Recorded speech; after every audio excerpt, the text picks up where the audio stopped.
नमस्कार दोस्तों, मैं हूं मनीष और आप देख रहे हैं वाईफाई क्लास, जहां आप सीखेंगे कुछ नया। तो दोस्तों, आज की इस वीडियो में आपके लिए लेकर आ रखा हूं प्राचीन भारत के इतिहास से रिलेटेड कुछ जी क्वेश्चन जो ज़्यादातर पेपर में आपको देखने को मिल जाएंगे। तो बिना देरी करे वीडियो शुरू करते हैं। तो दोस्तों, पहला क्वेश्चन हमारा ये है, राष्ट्रकूट वंश की स्थापना किसने की थी? ठीक है, तो इसका राइट आंसर हो जाएगा नंबर ए, दंती दुर्ग ने की थी। ठीक है, दंती दुर्ग ने राष्ट्रकूट वंश की स्थापना कब की थी?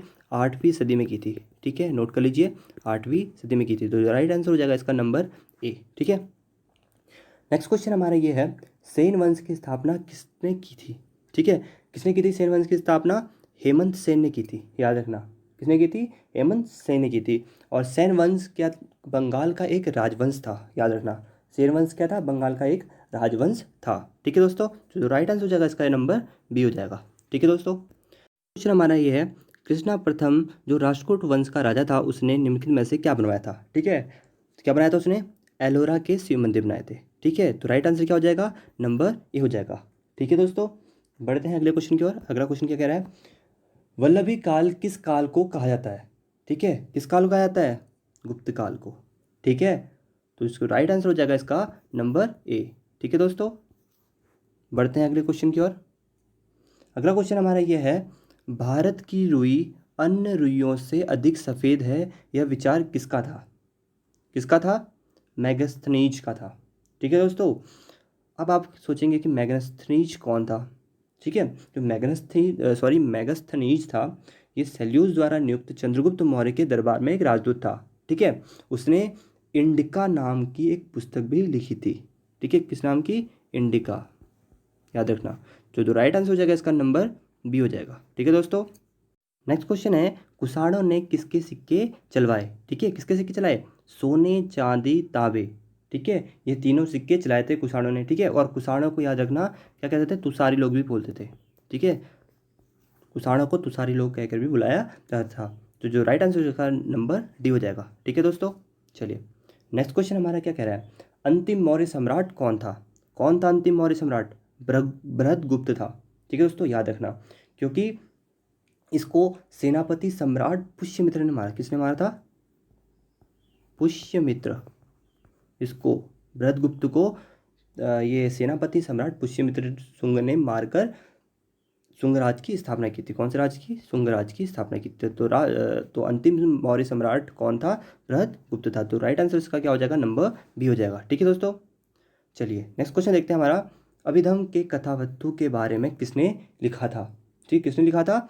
मोगली पुत्तु तिस्स ने। ठीक है, जो मोगली पुत्तु तिस्सु बौद्ध धर्म के भिक्षुक और विद्वान थे। ठीक है, वह अशोक के आध्यात्मिक गुरु थे और अशोक के पुत्र महिद्र के आध्यात्मिक गुरु भी थे।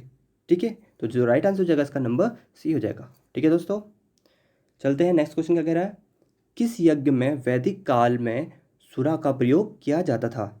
ठीक है, तो कौन से काल में किया जाता था? श्रोता बड़ी में। ठीक है, तो जो राइट आंसर हो जाएगा इसका नंबर ए हो जाएगा। ठीक है दोस्तों, क्वेश्चन है हमारा, 10 राजाओं का युद्ध किस नदी के किनारे हुआ था? किस नदी के किनारे हुआ था? परुसणी नदी के किनारे हुआ था। ठीक है, इसमें भरत जन के राजा सुदास ने 10 राजाओं के संघ को हराया था। ठीक है, जो राइट आंसर हो जाएगा क्या हो जाएगा? नंबर ए हो जाएगा। ठीक है, चलिए देखते हैं नेक्स्ट क्वेश्चन क्या कह रहा है हमारा, सोमपुरी विश्वविद्यालय की स्थापना किसने की थी? किसने की थी? जो सोमपुरी विश्वविद्यालय था, ठीक है, इसकी स्थापना बंगाल के पालवंशी राजा धर्मपाल ने की थी। तो जो राइट आंसर हो जाएगा इसका नंबर सी हो जाएगा। ठीक है, चलिए देखते हैं अगला क्वेश्चन क्या है हमारा।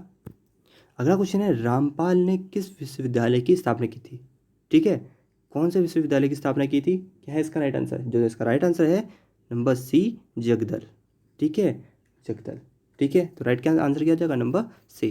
ठीक है, नेक्स्ट क्वेश्चन क्या कह रहा है हमारा, गौतम बुद्ध, ठीक है, गौतम बुद्ध की माँ महामाया किस वंश से थी? ठीक है, कौन से वंश से थी? कोलीय।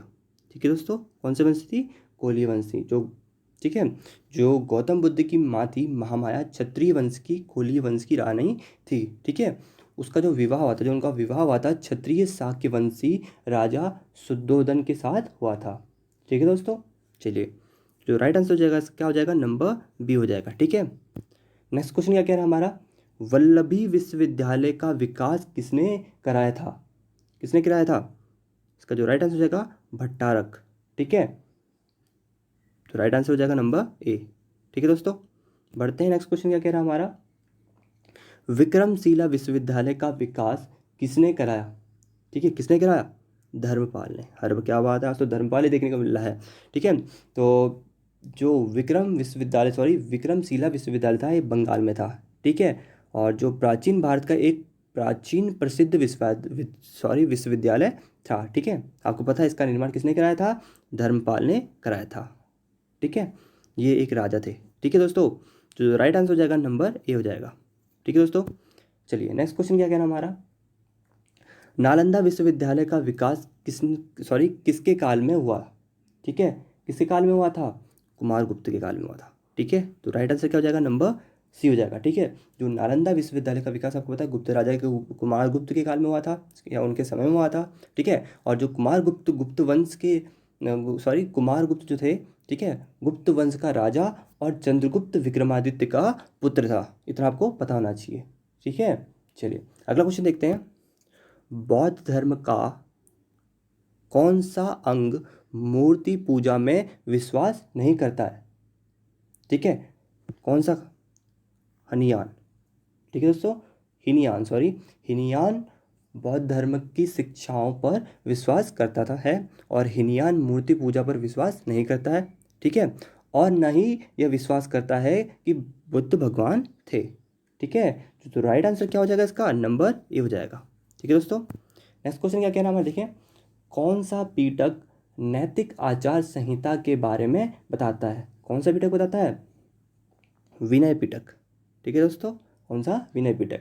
जो विनय पिटक था नैतिक आचार संहिता के बारे में है, और इसमें मुख्यतः कानून था। ठीक है, इसमें संघ भिक्षुओं और भिक्षुणियों के लिए नियम है। ठीक है दोस्तों, तो जो राइट आंसर हो जाएगा क्या हो जाएगा? नंबर बी हो जाएगा। ठीक है दोस्तों, बौद्ध धर्म की शिक्षाओं के बारे में कौन सा ग्रंथ बताता है? तो कौन सा ग्रंथ बताता है? सुत्त पिटक। ठीक है, जो राइट आंसर हो जाएगा क्या हो जाएगा? नंबर सी हो जाएगा। ठीक है दोस्तों, चलिए नेक्स्ट क्वेश्चन देखते हैं। नेक्स्ट क्वेश्चन क्या कह रहा है? बौद्ध धर्म के महायान पंथ का विकास किसके काल में हुआ था? किसके काल में हुआ था? कनिष्क। ठीक है, जो महायान पंथ बौद्ध धर्म का एक पंथ था। ठीक है, क्या था? महायान पंथ क्या था? बौद्ध धर्म का एक पंथ था। ठीक है, इसका विकास कनिष्क के समय में हुआ था, और असंख्य ने इसकी शुरुआत की थी। ठीक है दोस्तों, तो जो राइट आंसर हो जाएगा क्या हो जाएगा? नंबर सी हो जाएगा। ठीक है दोस्तों, नेक्स्ट क्वेश्चन हमारा यह है, बौद्ध धर्म का महायान और हीनयान में विभाजन किस संगति में हुआ था? ठीक है, जो बौद्ध धर्म का महायान और हीनयान था, ठीक है, इनका विभाजन चतुर्थ बौद्ध संगति में हुआ था। ठीक है दोस्तों, चतुर्थ बौद्ध संगति में हुआ था, और यह 72वीं ईस्वी में, ठीक है, कश्मीर के कुंडल वन, ठीक है, कश्मीर के कुंडल वन में हुई, और इसके जो अध्यक्ष थे कौन थे? वसुमित्र। और जो इसके उपाध्यक्ष थे अश्वघोष थे। कौन थे? अश्वघोष थे। ठीक है, अश्वघोष। ठीक है दोस्तों, जो राइट आंसर हो जाएगा इसका नंबर डी हो जाएगा, चतुर्थ। अगला क्वेश्चन हमारा है, प्रथम बौद्ध संगति के अध्यक्ष थे कौन थे? महाकश्यप थे। ठीक है दोस्तों, आपको पता होना चाहिए कि जो पहली बौद्ध संगति थे इसके अध्यक्ष कौन थे? तो महाकश्यप थे।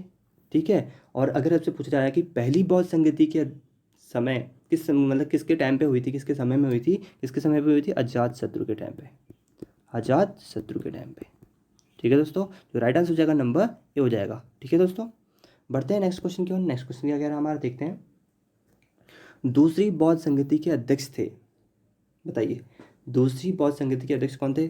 आपको पता है महाकश्यप तो आपकी पहली बौद्ध संगति के अध्यक्ष थे, तो दूसरी बौद्ध संगति के अध्यक्ष थे आपके सपकमी। ठीक है, तो द्वितीय बौद्ध संगति थी 383 ईस्वी, ठीक है, ईस्वी पूर्व में, ठीक है, वैशाली में हुई थी। ठीक है, कहाँ हुई थी? वैशाली में हुई थी, और यह कालाशोक के राज्य में हुई। ठीक है, मैं लिख देता हूँ यहाँ पर, नाम थोड़ा अजीब सा है। ठीक है, कालाशोक के राज्य में हुई थी। ठीक है, जो राइट आंसर हो जाएगा इसका नंबर डी हो जाएगा। ठीक है दोस्तों, चलिए नेक्स्ट क्वेश्चन देखते हैं। नेक्स्ट क्वेश्चन क्या कह रहा है? अगला क्वेश्चन है, किसके काल में चतुर्थ बौद्ध संगति हुई थी? ठीक है, किसके काल में हुई थी? ये हुई थी आपके कनिष्क के काल में। किस काल में हुई थी? कनिष्क की काल में। तो चतुर्थ बौद्ध संगति हुई थी 72वीं ईस्वी में। कब हुई थी? 72वीं ईस्वी में कनिष्क के काल में हुई थी। ठीक है, उस टाइम पे जो इसके अध्यक्ष थे, आपको पता है इसके अध्यक्ष कौन थे? वसुमित्र। आपको पता होना चाहिए, वसुमित्र बताया भी था थोड़ी देर पहले। और इसके उपाध्यक्ष कौन थे? अभी थोड़ी देर पहले बताया था आपको मैंने, अश्वघोष। ठीक है दोस्तों, कौन थे यार? लिखने आ रहा है अश्वघोष। ठीक है, अश्वघोष। ठीक है, और यह कहाँ था? कश्मीर के कुंडलवन में हुआ था। ठीक है, लिखने की जरूरत नहीं है, पहले मैं आपको बता चुका हूँ। ठीक है, अगला क्वेश्चन ये है, गौतम बुद्ध के गृह त्याग को कौन सा चिन्ह बताता है? कौन सा चिन्ह बताता है? घोड़ा। ठीक है, तो जो राइट आंसर हो जाएगा क्या हो जाएगा? नंबर ए हो जाएगा। ठीक है, बढ़ते हैं अगले क्वेश्चन की ओर। अगला क्वेश्चन क्या कह रहा है? गौतम बुद्ध के निर्वाण का गौतम बुद्ध के निर्वाण को कौन सा चिन्ह बताता है? ठीक है, निर्वाण को कौन सा चिन्ह बताता है? बोधि वृक्ष। ठीक है, बोधि वृक्ष। जो बोधि वृक्ष है गौतम बुद्ध के निर्वाण को बताता है। और गौतम बुद्ध को यहाँ लिख देता हूँ, कुशीनगर। ठीक है, कुशीनगर में निर्वाण प्राप्त हुआ। ठीक है, जो राइट आंसर हो जाएगा इसका नंबर डी हो जाएगा। क्वेश्चन है, गौतम बुद्ध के जीवन को कौन सा चिन्ह बताता है? कौन सा चिन्ह बताता है? कमल। ठीक है, जो राइट आंसर हो जाएगा इसका नंबर बी हो जाएगा। ठीक है दोस्तों, अगला क्वेश्चन देखते हैं। और अगला क्वेश्चन क्या है हमारा? गौतम बुद्ध का सारथी कौन था? कौन था? चन्ना। ठीक है दोस्तों, कौन था? चन्ना। ठीक है, जो राइट आंसर हो जाएगा क्या हो जाएगा? नंबर ए हो जाएगा। ठीक है, अगला क्वेश्चन देखते हैं, कंतक का गौतम बुद्ध के जीवन में क्या संबंध था? क्या संबंध था? जो कंतक था क्या था? वो घोड़ा था। ठीक है दोस्तों, कौन सा घोड़ा था? ये शाही घोड़ा था उसका। ठीक है दोस्तों, होगा विश्व का सबसे बड़ा महाकाव्य है, कौन सा है? महाभारत। ठीक है, महाभारत दुनिया का सबसे बड़ा महाकाव्य है। और इसकी रचना किसने की थी? वेद व्यास। ठीक है, वेद व्यास ने की थी। जो राइट आंसर क्या हो जाएगा इसका? Number B. I hope guys आपको ये वीडियो अच्छी लगी है। अगर आपको ये वीडियो अच्छी लगती है तो हमारे यूट्यूब चैनल को लाइक कीजिए, शेयर कीजिए, सब्सक्राइब कीजिए। और हमारी न्यू अपडेट्स पाने के लिए हमारे बेल आइकन को टच कीजिए।